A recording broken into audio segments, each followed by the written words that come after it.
به نام خداوند بخشاینده مهربان. سلام زبان آموزان ارجمند، دانش آموزان گرامی. درس 27 است از سلسله درس های انگلیسی برای نوآموزان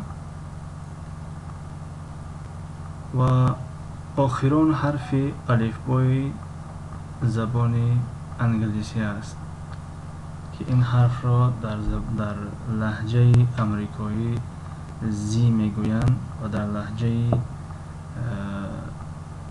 بریتانیایی یا بریتانیای کبیر زد میگویند نام این حرف را. الفبای زبان انگلیسی آخرین حرف و این حرف هم باشد زی و یا زد. زبرا، زبرا، زبرا، زبرا. زبرا گروخر یا خر وحشی.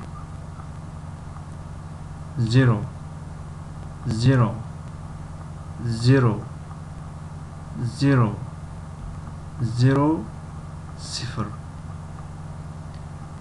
زیگزاگ، زیگزاگ، زیگزاگ، زیگزاگ.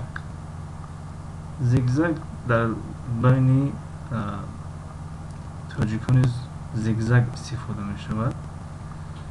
خطی شکسته، یعنی خطی مستقیم، خطی راست نیو، خطی شکسته. و زیپر، زیپر، زیپر، زیپر.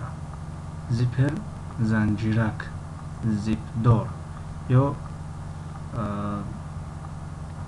زموک میگویم که زموک فکر میکنم از